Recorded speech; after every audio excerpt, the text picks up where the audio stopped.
Caríssimos irmãos, caríssimas irmãs, louvado seja nosso Senhor Jesus Cristo. É Dom Petrini que está falando para comentar a liturgia do dia 10 de agosto, festa de São Lourenço, diácono. Em primeiro lugar, quero falar de São Lourenço. Ele era diácono do Papa Sisto II, em Roma, e atendia aos pobres daquela cidade de Roma com os bens da igreja. E de repente ele foi preso na mesma época de Papa Sisto e de outros 3 colaboradores. E depois do martírio de Papa Sisto, ele também começou a ser interrogado porque os delegados do imperador daquela época entenderam que ele administrava os bens da igreja na condição de diácono, cuidava de questões materiais. Lembram que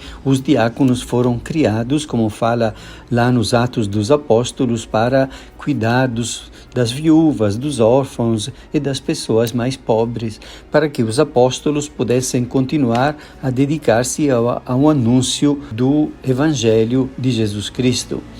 Então, São Lourenço, quando foi perguntado onde está guardado, onde está o tesouro, ele disse, mostrou qual era o tesouro da igreja, o tesouro dele, e mostrou os pobres da cidade de Roma e disse, este é o meu tesouro, este é o tesouro da igreja, indicando os pobres que estavam na rua e particularmente naquela praça onde ele estava sendo julgado.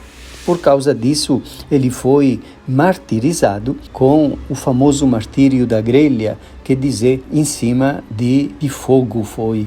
Mas suportou valorosamente aqueles sofrimentos, louvando a Deus e agradecendo a Ele por tantas graças que ele tinha recebido nos anos da sua vida em Cristo. E a liturgia, como hoje é uma festa, nos ajuda a refletir sobre a generosidade do coração. Quem se doa e doa coisas para o bem dos mais pobres, conforme o próprio Jesus muitas vezes falou que nós pudéssemos fazer para nos indicar, no exemplo do diácono Lourenço, uma generosidade do coração, como generoso é o coração de Jesus para conosco, porque ele nos ama sem medida, e tendo amado os seus que estavam no mundo, amou-os até o fim, se diz no Evangelho. Então, a primeira leitura, que é da segunda carta de São Paulo aos Coríntios, se fala assim, dê cada um conforme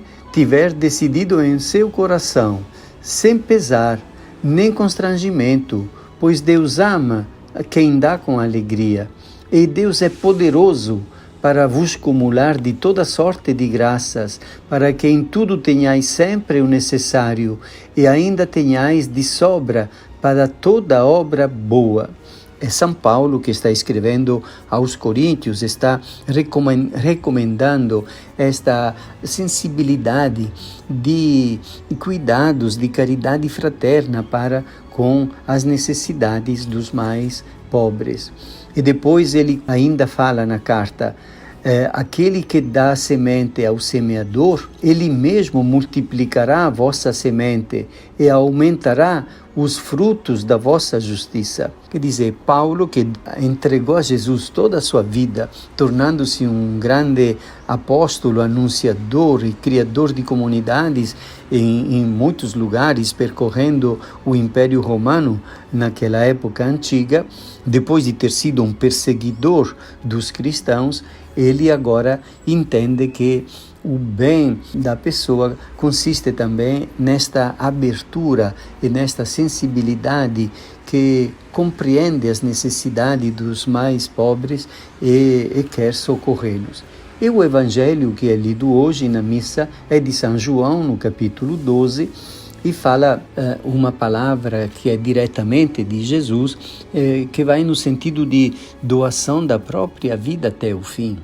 E Jesus diz assim, se o grão de trigo que cai na terra não morre, ele continua só um grão de trigo. Mas se morre, então produz muito fruto. Quem se apega à sua vida perde-a, mas quem faz pouca conta de sua vida neste mundo, conservá-la-á para a vida eterna. E ainda, se alguém me quer servir, siga-me. Onde eu estou, estará também o meu servo. Quer dizer que Jesus nos convida a dedicar o máximo das nossas energias, das nossas capacidades, do nosso coração e da nossa inteligência, para que Jesus seja conhecido e amado, para que se espalhe pelo mundo esta riqueza extraordinária de humanidade que vem de Jesus Cristo, da sua presença divina que vence o mal e vence a morte. Porque quando uma pessoa pode dizer, mas é verdade, eu acredito, tu, Senhor, estás aqui, é contigo que eu quero viver este relacionamento, é contigo que eu quero abraçar esta responsabilidade, é contigo que eu quero enfrentar estes desafios. O coração se alarga e a pessoa compreende, como se a inteligência pudesse ser mais aguçada e crescer, e o coração também se dilata, capaz de abraçar realidades que de outro modo ficariam como que externas e estranhas e deixadas de lado.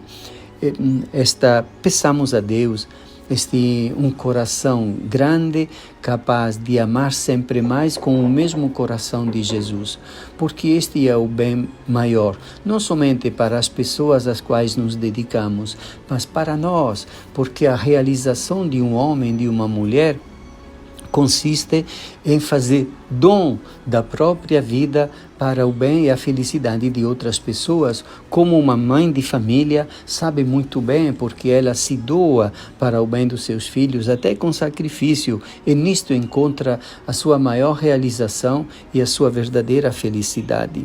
Que abençoe Deus Todo-Poderoso, Pai, Filho e Espírito Santo. Amém.